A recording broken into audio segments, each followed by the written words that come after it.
Okay, so um, today we're going to take care of the meat of Chapter 6 prior to the proving of the fundamental theorems. So um, this is the properties of the integral. The last section used the Archimedes-Riemann theorem to come up with a criterion for integrability of a function. Ultimately, want to talk about properties and then show that continuous functions are integrable. That's the hope. That's what we're going to do prior to fundamental theorem business. So first thing, again, what's nice about this stuff is that this is all stuff that you've seen previously, and these are properties of the integral that you're very used to. So now it's just reproving them in this more general context. So first theorem is additivity of integrals.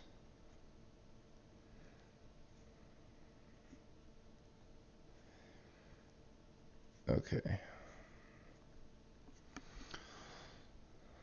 So, oh, that looks a little out of focus.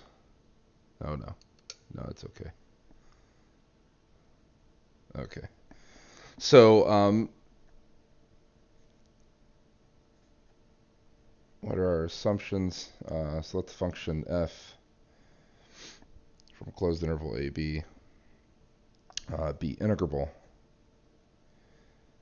on its domain.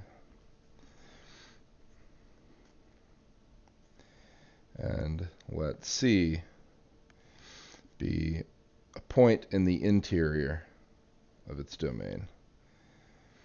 Okay. Then f is integrable on the two resulting closed subintervals a to c and c to b. Here, maybe that's better. Actually, hard to say which one is better. Maybe that's better. Okay, so then f is integrable on the two resulting subintervals. So if I have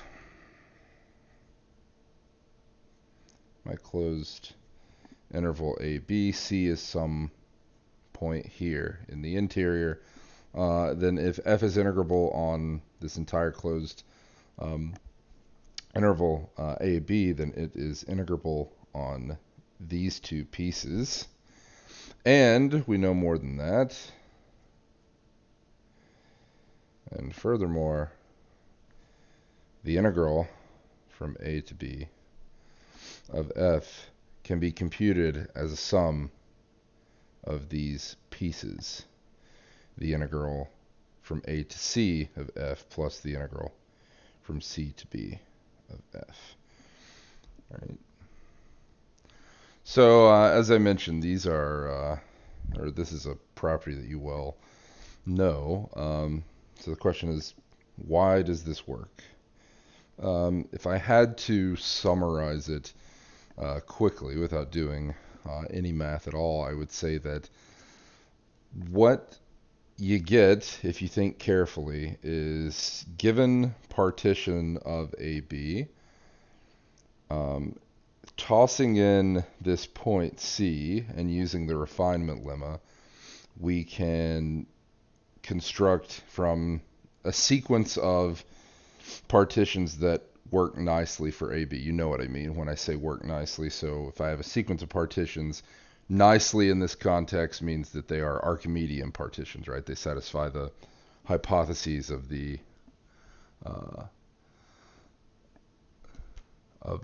you sent. Oh, well, that's unfortunate. I sent the notification to Math 401 instead of 410. Well, okay. Well, I will. I'm recording all this anyway, so that's fine.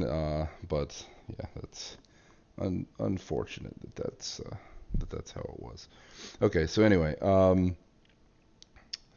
so basically, if if I have an interval, or sorry, a sequence of partitions that's Archimedean, satisfies the hypotheses of the Archimedes-Riemann theorem, that is the thing that gets me integrability. So if I have a function f that's integrable, then a sequence of partitions like that exists.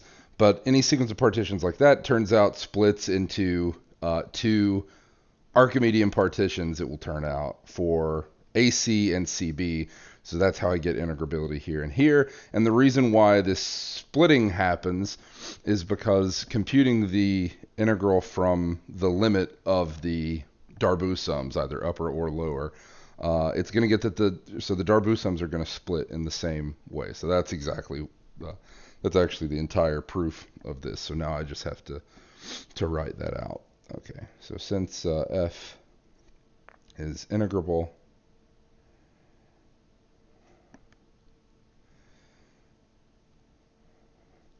on AB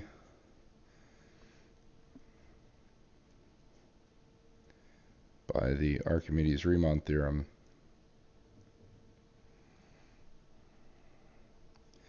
there exists an Archimedean partition, or I should say an Archimedean sequence of partitions. Call it P sub n. Okay. Such that the limit as n goes to infinity of this difference of upper and lower Darboux sums for f on P sub n minus lower Darboux sum of f on P sub n. This limit is 0.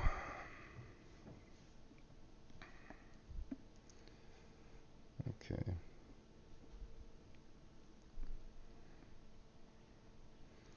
All right. Thus, furthermore, I can compute the integral as limit of, I could do this with either upper or lower. I'm going to choose upper. So I can compute this integral as an upper Darboux, or the limit of these upper Darboux sums using this Archimedean sequence of partitions. Okay. All right. So now, by the refinement lemma,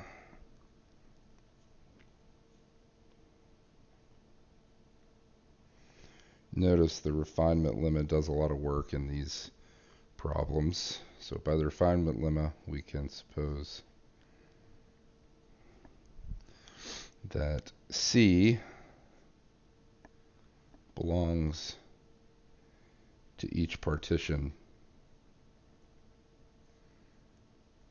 P sub n. All right, and you can think about why that is, or why the refinement lemma allows you to assume that without loss of generality. Then for an index n, let P sub n prime be the partition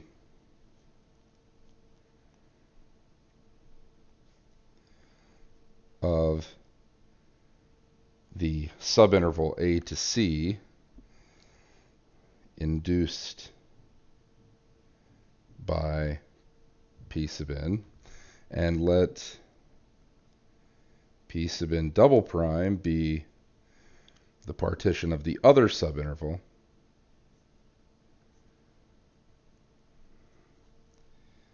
induced by P sub n. Okay, so remember this terminology that we're using here. So the idea, looking at this picture, is that I have a partition of the entire interval A to B. Okay, so I claim that using the refinement lemma without loss of generality, I can assume that for my sequence P sub n, I can say that C is in every single one of these partitions. Again, you can think about why that is. And so for the generic index n, I let P sub n prime be the partition of AC, this first subinterval, induced by P sub n. So again, if C is in every single one of these partitions P sub n, then it's clear in this picture what I mean by the partition of A to C induced by P sub n. I would just take this part and say, oh, well, I've already got a partition there, right? I have my endpoints, and then I have these points here. That is a partition. I would call that partition P sub n prime. Okay, if I drew these dots in here for some partition P sub n, then for this second interval, C to B, the partition resulting from using the partition points from P sub n is P sub n double prime. Okay. So that's how that works. Okay. All right, so what good does that do me? Well, by definition of Darboux-Sum, what this means is ultimately the fact that's going to lead us exactly to what we want. If I consider the upper Darboux-Sum of f on some P sub n, I can actually split this upper Darboux-Sum as a sum of the upper Darboux-Sums on those two partitions, P sub n prime and P sub n double prime. Okay. Okay. And similarly, I can do the same thing for the lower Darboux-Sums. So, same thing is true for the lower sums.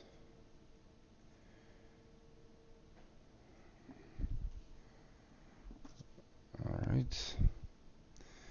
Thus, if I consider the difference of these things,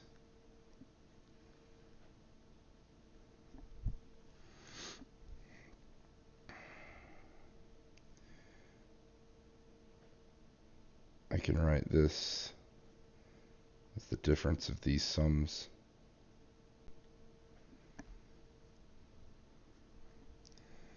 Or rather, I can, so let me write it like this.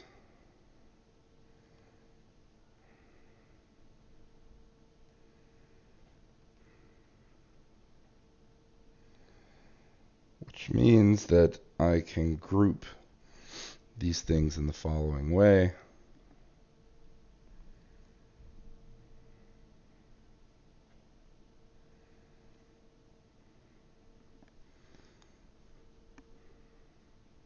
So just moving these over.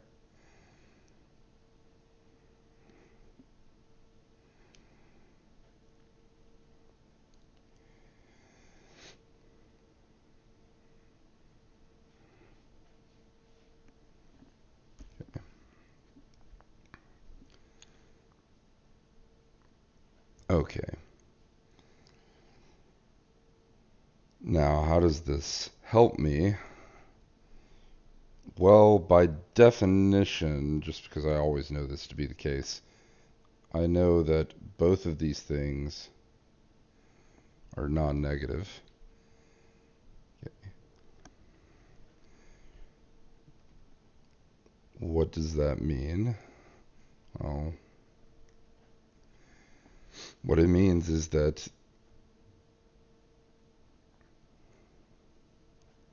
both of these things are Archimedean partitions of the first one of A to C and the second one of C to B, respectively.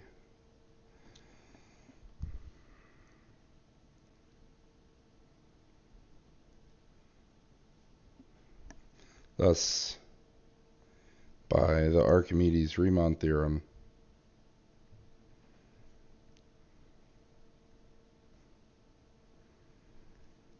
f is integrable on A to C and C to B, And I can compute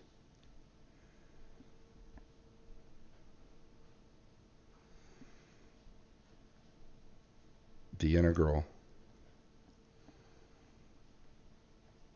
of f from a to c as the limit of these upper Darboux sums on p sub n prime, and the other integral can be computed similarly. At this point, you might ask yourself, could I have used lower Darboux sums instead? And the answer is yes. Okay, you could have done that just as well. Right, so this is true. So now what? Well, what do I do to get the last thing that I'm looking for? Well, using this together with these two facts, putting these all together, the fact that from the statement of the Archimedes-Riemann theorem, a way of computing my integral on or from a to b of f is taking the limit of these upper Darboux sums in this way. But since they split like this, clearly the integral from a to b of f is equal to this limit as n goes to infinity, but that limit is the integral from a to c of f plus the limit as n goes to infinity of the upper Darboux sums of f on p sub n double prime, but that is just the integral from c to b of f. And that's exactly what we wanted to show, so that's it. Okay, so that's additivity of the integral. All right, so that's the first major property that's really, really nice. The second big named property I want to talk about is monotonicity of the integral.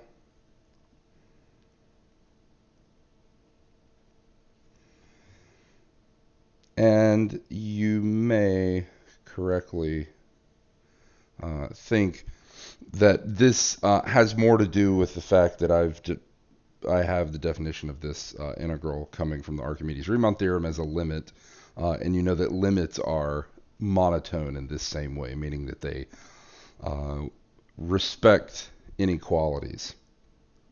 So what is this? Suppose f and g, which are two functions defined on the closed interval a to b, are integrable on their domains.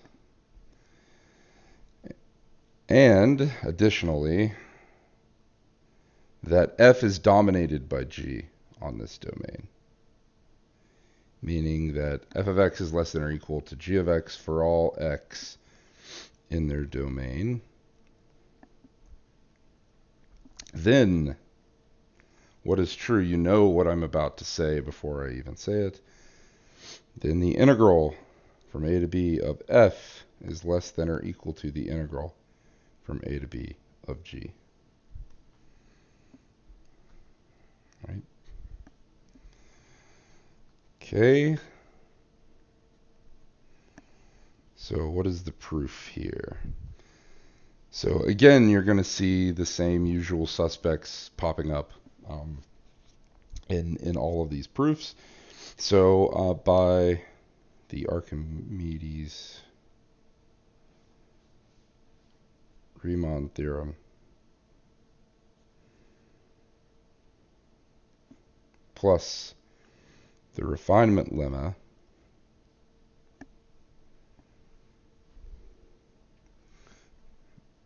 there is a sequence of partitions p sub n of the interval a to b that is both an Archimedean sequence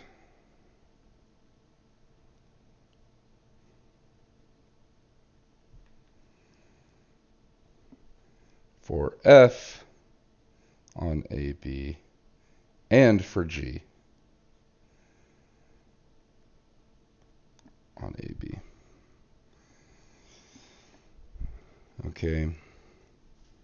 So think about for a second why when I'm dealing with two functions simultaneously, it makes sense that I would need to say something, at least a little bit, to make sure that I am dealing with a single sequence of partitions for both of these things. That is Archimedes for both of these things, or Archimedean for both of these things.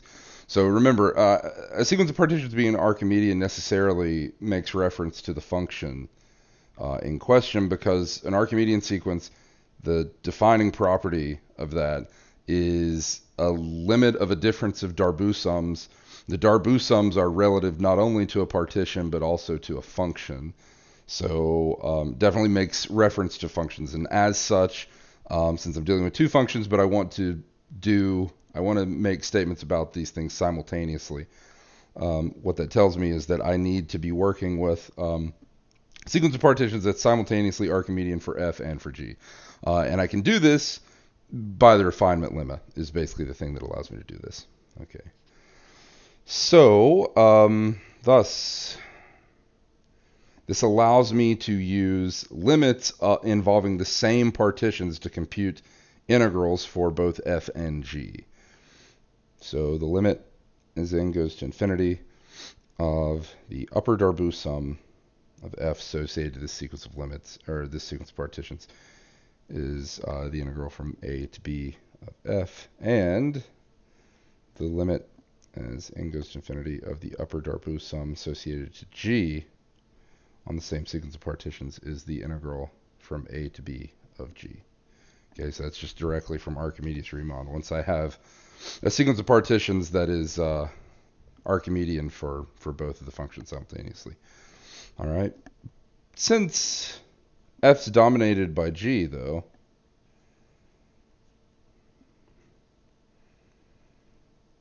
and since the upper and lower Darboux sums both are the m's, right? The little m sub i's and big m sub i's. In the definition of those things, those are determined by functional values, right? So this inequality means that just by definition, the upper Darboux sum of F, okay, so the upper Darboux sum of F associated to P sub n is less than or equal to the lower Darboux sum of G associated to P sub n.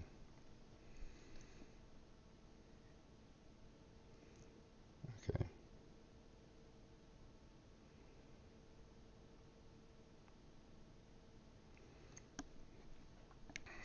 Okay.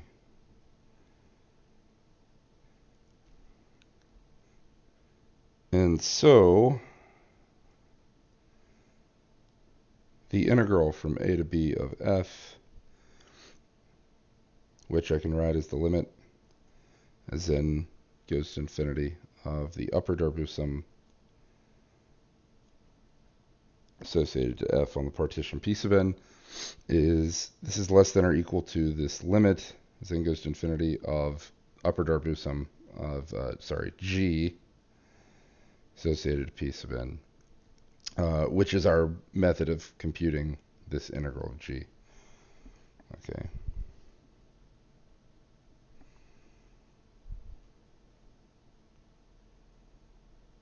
Oh, I have this here. This should be a U. Sorry, I don't know what I'm doing there. There we go. That should be a U.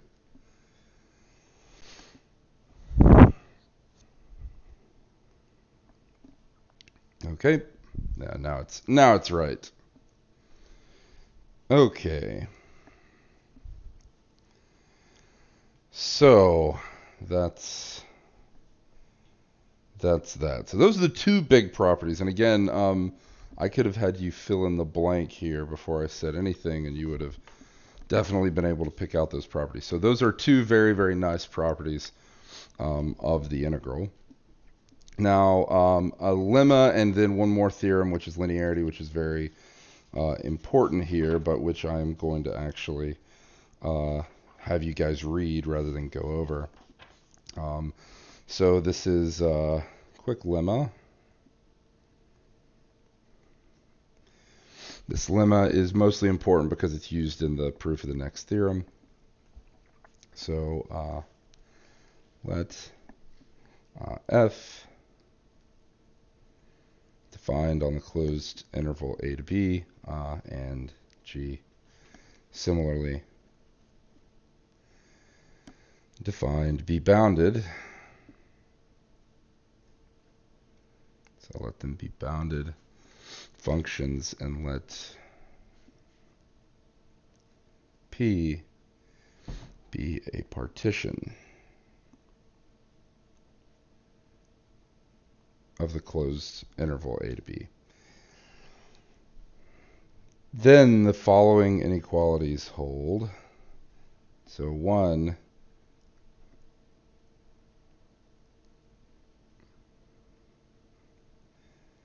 this following sum of lower Darboux sums is less than or equal to the lower Darboux sum of the sum of those two functions relative to the same partition, and the upper Darboux sum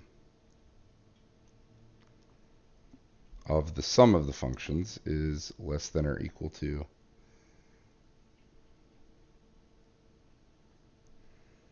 the lower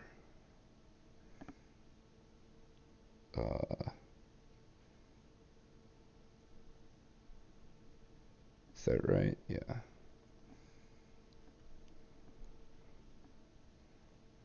Let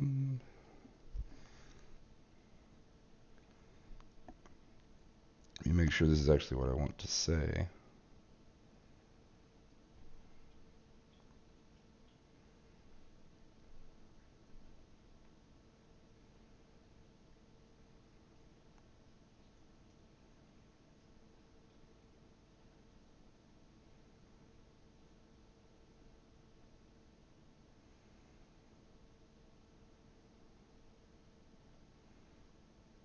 Oh, this should be a, sorry, this should be a U. And lastly, there's a relationship between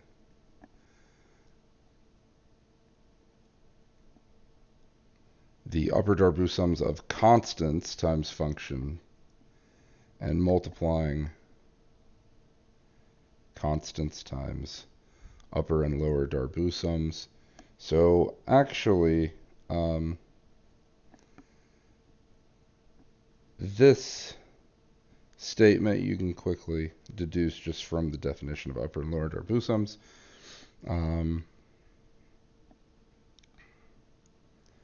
So what do I mean by that? Well, so this is where alpha is some constant. So you can deduce these last properties just by definition of lower and upper Darboux sums, and that's, think about these as defined as sum. You have a sum, defined for this partition P. You have this alpha, right, that's going to be multiplying your big M sub I or little m sub I in each term. Of course, you can factor that out of the sum. So that's what these are. So this is mostly bookkeeping, and the reason why it's important is, and this is done on page 152. The reason why this is important is this is used to show what's really important next, which is following theorem.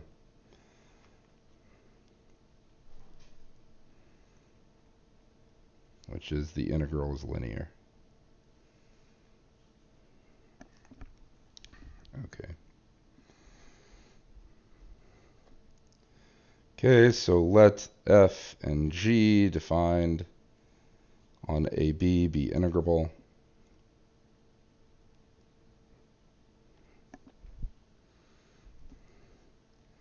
Then for any two constants alpha and beta, alpha f plus beta g is also integrable.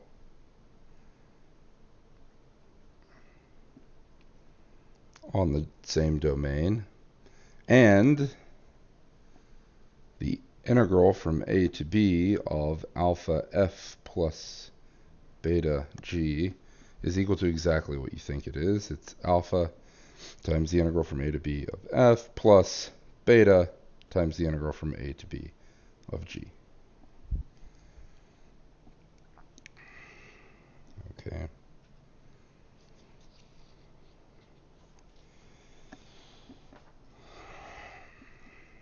So, proof, I will let you read through. This is page 153 and 154.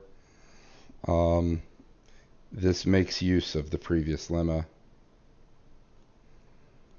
So this is a combination of Archimedes' Riemann theorem and this previous lemma. So it's actually not so bad, but there's definitely some more bookkeeping that needs to be done here. Okay. All right. So that's pretty much more or less it from the properties of the integrals that I want to talk about. One more thing, just one more quick fact. So this is a corollary of this linearity, which says that suppose that I have function f and its absolute value, and suppose that they're both integrable, then the absolute value of the integral from a to b of, we use Leibniz notation here, f of x dx is less than or equal to the integral from a to b of the absolute value of f of x dx. Okay.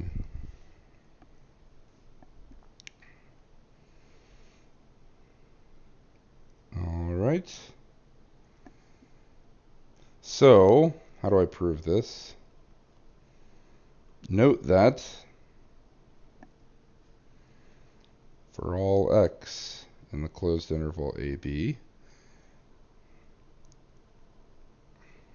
my function f of x is actually bounded between minus absolute value of f of x and absolute value of f of x. Right. So then what can I do here?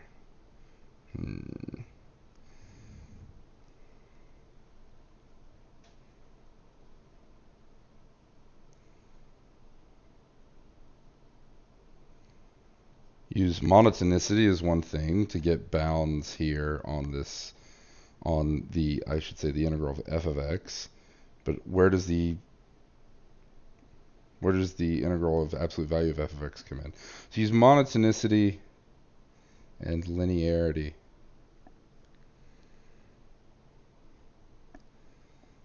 to get the following.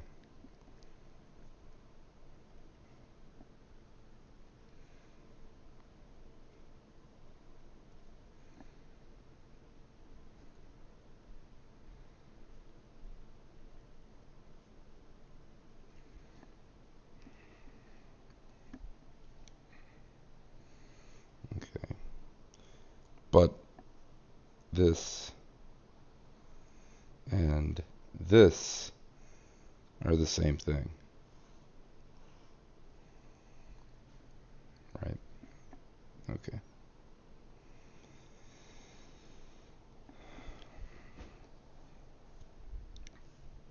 Okay, so that's it for properties of integration.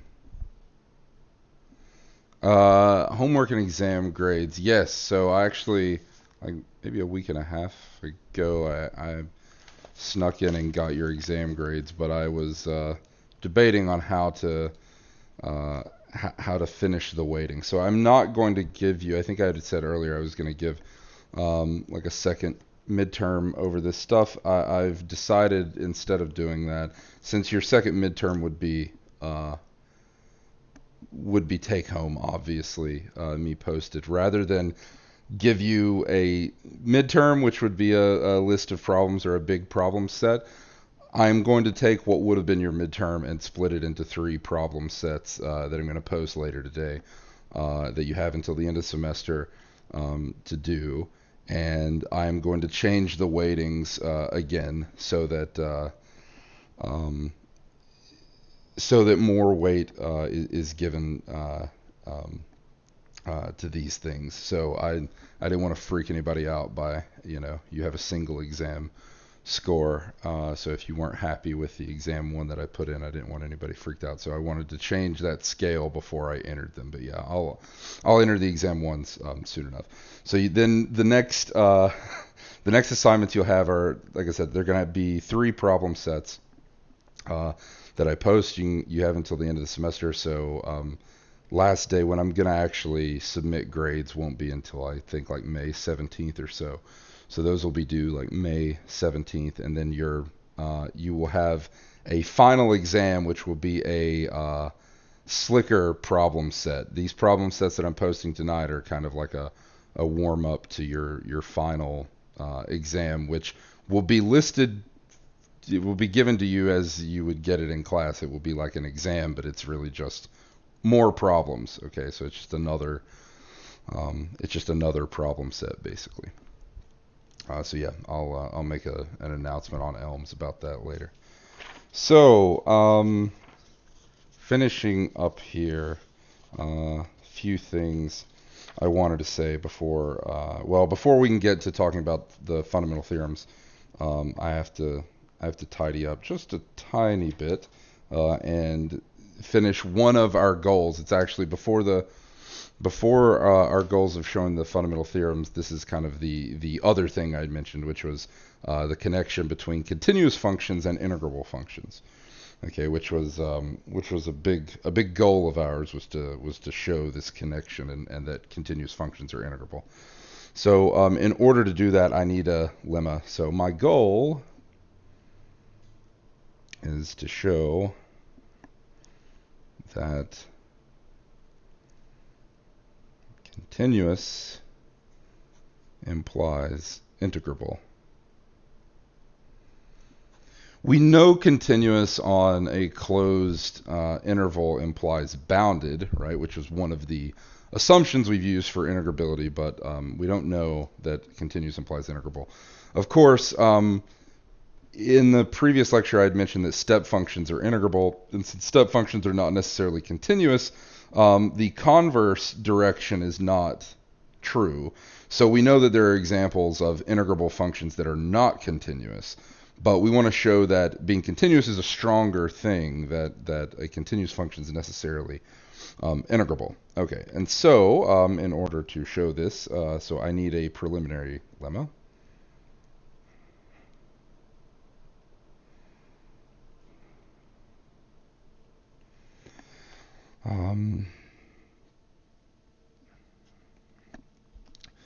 So let's say I have a continuous function.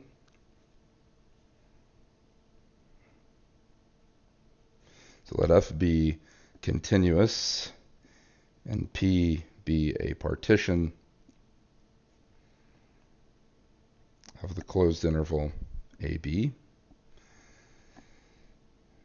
Then there is a partition interval of P that is a subinterval of the partition. So there is a partition interval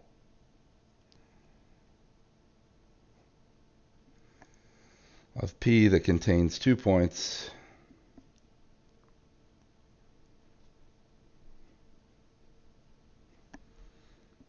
u and v for which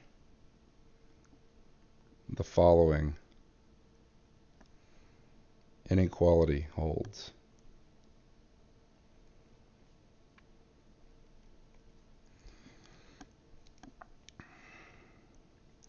So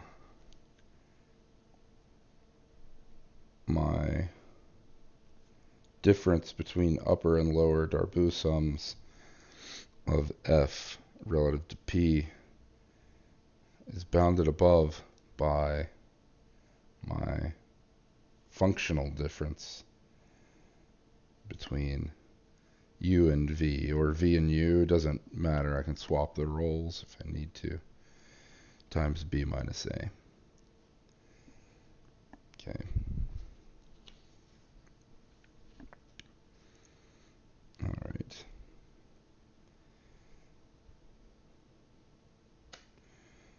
Okay.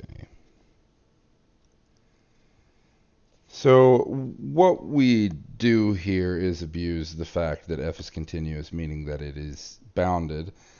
And being bounded, I can consider its restriction to any of these partition intervals. It's bounded on each of those, meaning that when I'm talking about upper and lower Darboux sums of f, then those m sub i's, and so the m sub i's, whether they're big M sub I or little m sub I, each of those are defined as supremums or infimums. But for a continuous function, what that means is that each of those are defined as mins and maxes, right? So I don't have to worry, right? What's the difference between a sup and a max, or an inf and a min? It's that for a supremum, that value might not actually be attained by the function. I mean, same thing is true for supremum and infimum. But so the supremum and infimum might not actually belong to the set in question, is what I mean. Whereas here, since f is continuous on AB, then for any partition, it considers its restriction to any of the partition intervals of P. Then its restriction to those subintervals is also continuous, so it's also bounded on any of those. And so finding these little m sub i's and big M sub i's, they are actually functional values, and that makes our life much, much easier. Okay, so quick proof, let P be defined using the normal notation. Okay, using extreme value theorem.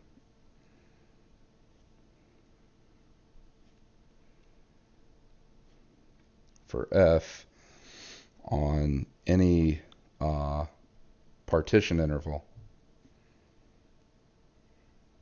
right? Consider its restriction.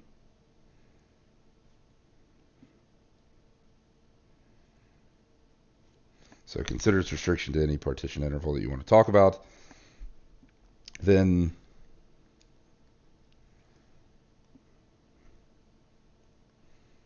there are points for each index I, maybe I should say that. So for any index I, there are these points f of u sub I, which is little m sub I, which is the infimum, of course, of the set of functional values with x in the usual partition subinterval. Okay. And list of points v sub I such that my functional values of m sub I are obtained there. All I'm saying here is that, so I said this in words before I actually committed it to paper. And what I said was that the difference between a continuous function and just any old function, when it comes to this step, I'm not guaranteed generally for a function that I have values at which the function actually attains this little m or big M, right? So the right-hand side equalities here, These are the definitions of these things. Maybe I should even include that. So these are how these are defined, right? So little m sub I is defined as this infimum, big M sub I is defined as this supremum. But the point is that using extreme value theorem, I get points at which f is actually equal to those things. Those are just the mins and maxes of f on each of those, or the restriction of f to each of these subintervals. So that's what I mean. Take my continuous function f, I have partition that breaks up my AB into partition subintervals. Consider the restriction of f to any of those subintervals. Using extreme value theorem, it's got a min and a max, so boom, those min and maxes occur at u sub I and v sub I. Get a sequence of those points, right? So this is true for any index I. I can formulate this. So then basically what I can do is, this is again just a little bit of bookkeeping to make sure this all works out nicely. So the textbook calls it an I naught, but the idea is just pick an index where this works. So and we're guaranteed we can do this. So choose an index I naught such that m sub I naught minus little m sub I naught is equal to the max over I of the difference of these things, big M sub i's and little m sub i's. Okay. What is this saying? It's just saying pick the index for which this is the biggest. We can do this. This is a finite list of things. It's not, there's no issue in doing this, right? So I have a finite list of differences here if you like. I can pick the biggest one. So pick the biggest one. That biggest one occurs for some index I naught. Okay, and once we have chosen that index, then define u to be u sub I naught, and v should be defined to be v sub I naught. And this is going to do it. Okay. This finishes it. All right. To show that this finishes it, thus, what is true? Big M sub I minus little m sub I by construction is less than or equal to big M sub I naught minus little m sub I naught, which is, of course, equal to just the functional values f of v minus f of u, the way that I've defined this. Okay, and this is true for all I. Thus, my upper Darboux sum of f associated to p minus lower Darboux sum of f associated to p is equal to this sum from I equals 1 to n of m sub I minus big M sub I minus little m sub I times the length of my partition interval in question in that term. So then this is less than or equal to the sum from I equals 1 to n of f of v minus f of u, again, times my length, x sub I minus 1 minus x sub I. And that is equal to f of v minus f of u times this sum, right? This term no longer depends on I, so I can just pull that out, and I have this. But hey, look, what is this? My favorite term showing up in a sum like this. This telescopes in the usual way so that I get b minus a here, right? So this is f of v minus f of u times b minus a. And that's it. That's it.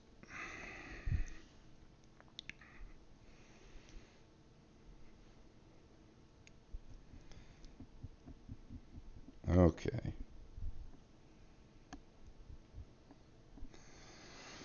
So, one more thing, and we're basically done with very little more to say.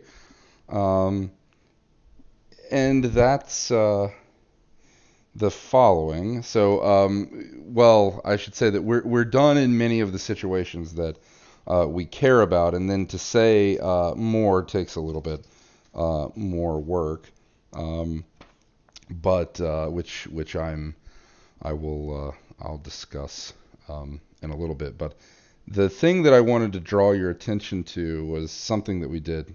This was before break, and this is in talking about uniform continuity. Okay, so recall what was kind of one of the main criteria for when a continuous function was uniformly continuous. Well, one thing that we knew that we could say was that if we had a continuous function on a closed bounded interval, then that function was uniformly continuous. All right, so recall a continuous function f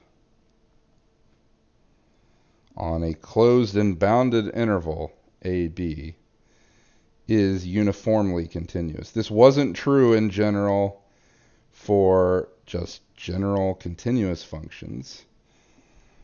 Okay, so this wasn't true for continuous functions f, right? And in fact, in that section where we discussed this, we came up with multiple examples of continuous functions that were not uniformly continuous.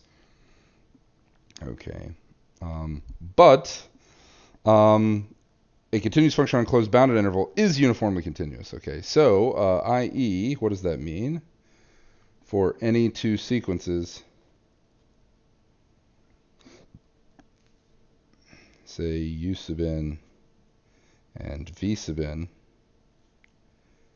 in its domain AB, the limit as n goes to infinity of f of u sub n minus f of v sub n is equal to 0 if you had two series that were growing close, right?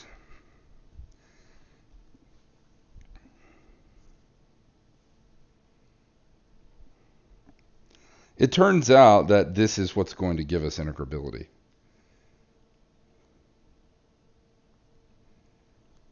So it turns out that this property essentially gives us integrability. Okay, so this is yet more of a sign that studying uniform continuity is the thing to do, or that it is a worthy thing to do. So it turns out that integrability of continuous functions on some closed bounded interval AB is essentially equivalent to this. Okay.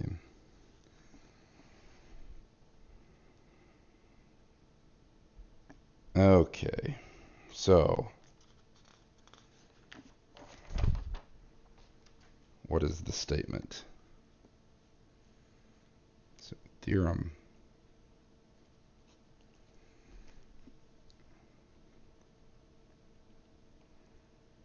A continuous function on a closed bounded interval, so that is f defined on closed interval AB, the real valued function, is integrable.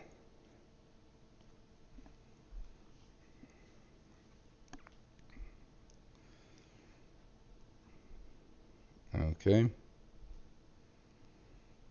so proof.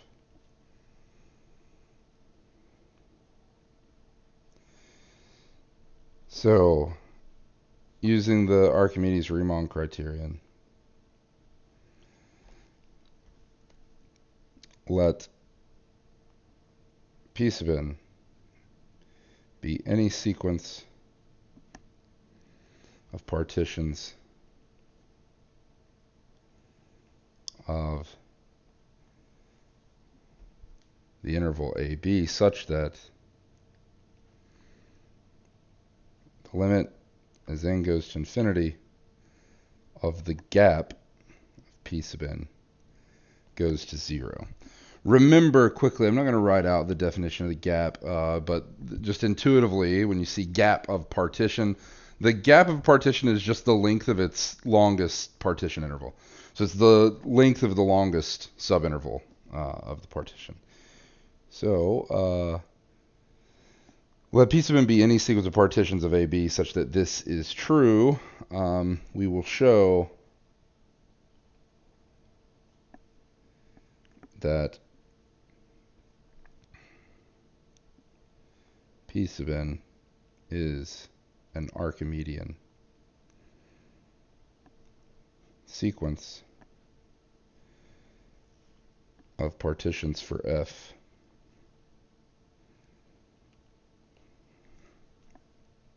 on AB.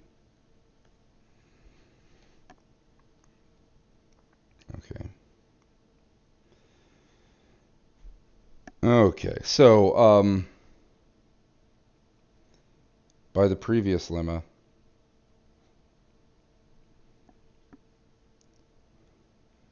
for all n, we can choose a partition P sub n that contains 2 points, U sub n and V sub n, for which the following inequality holds.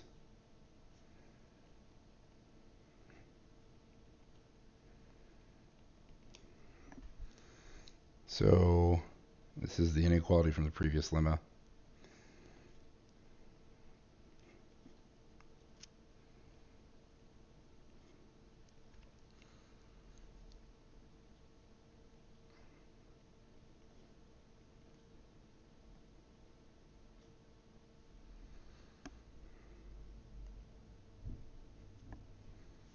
Okay.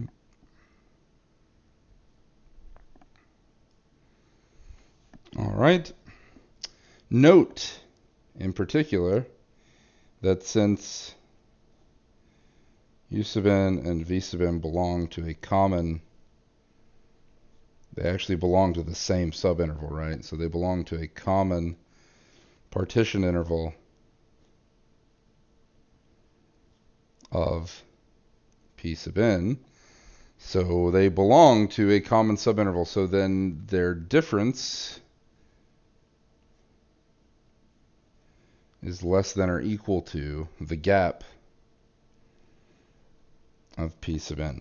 This would not be true if they belong to two different subintervals, right? Okay.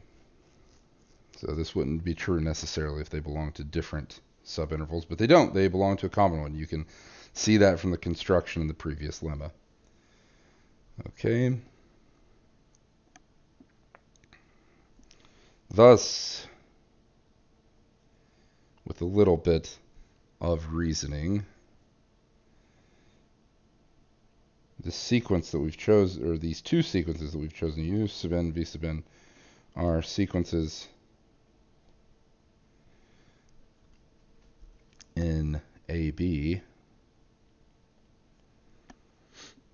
such that the limit as n goes to infinity of, say, U sub n minus V sub n, doesn't matter here, is equal to 0. Why is this true? We're assuming that we are dealing with a sequence of partitions such that the limit as n goes to infinity of the gap of the partitions is 0. And we just showed that the difference between these two sequences is bounded above by the gap. So if this thing's going to 0, then this thing is going to 0 as well. And so the limit of this difference of sequences goes to 0. But by uniform continuity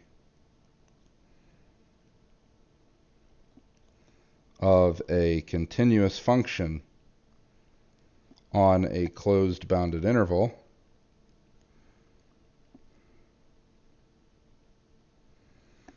what does that tell us? That tells us that the limit as n goes to infinity of the functional values So the sequence involving functional values, so f of u sub n minus f of v sub n, this limit must be 0.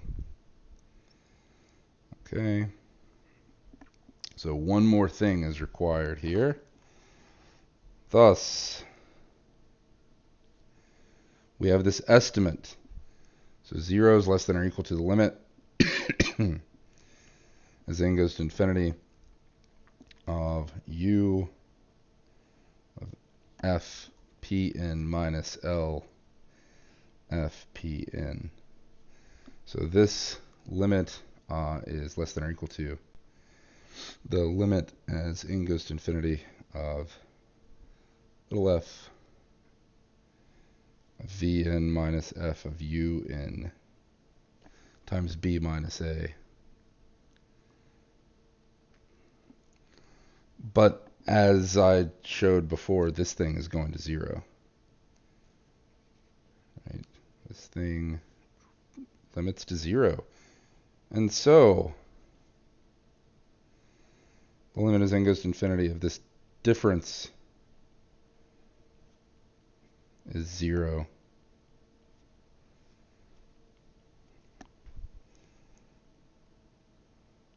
So it's Archimedean, and we're done.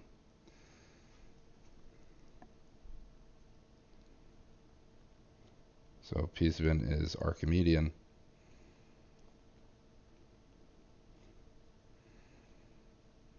And thus f is integrable on AB. Now, I'm going to say a couple things here. All right, so the fact that this is Archimedean, so P sub n being Archimedean is this condition, okay, which means that if there exists an Archimedean sequence of partitions, f has to be integrable. But I'm acting as though I showed that there was an Archimedean sequence of interval or of partitions here. But actually, if you go back to theorem here, I didn't really do that. I just said let P sub n be any sequence of partitions such that this is true, that the gap of P sub n limits to 0. So I said, assuming I have a sequence of partitions for which this boxed property is true, then the rest of this follows. And if a sequence of partitions like that exists, then it must be Archimedean, and thus f is integrable. So then the question is, well, I didn't really show that the sequence of partitions like this existed, so then why am I done? Well, it turns out this property is not very hard to satisfy, so you might already be thinking of a particular sequence of partitions that would work here.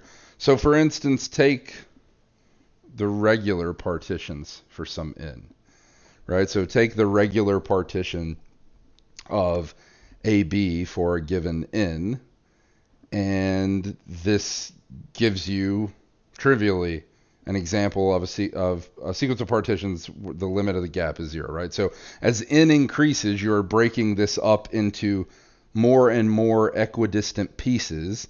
The gap of the partitions in that sequence clearly going to 0, because as n increases, the number of partitions getting, or the number of subintervals is getting larger, so that length is definitely limiting to 0. So you can just take the regular partitions. So maybe I'll throw that in here. Take regular partitions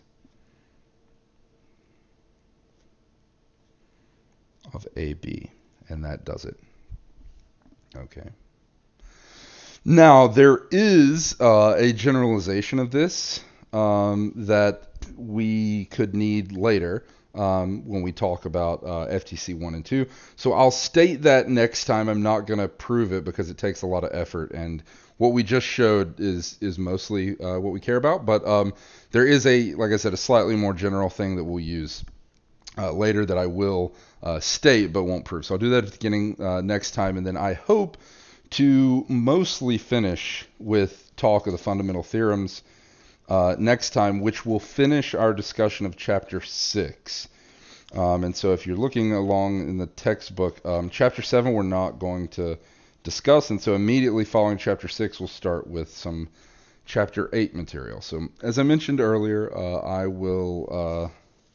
I'll post 3 problem sets later that are going to serve essentially as your second midterm, and I'm going to rescale the syllabus, to be maximally stress-free, so that you don't have to feel like the first exam is like unfairly weighted towards. So I will do that, and I'll let you know. But anyway, so I think that's all I'm going to say for today. So I'll end it now, and I'll see you all again on Thursday.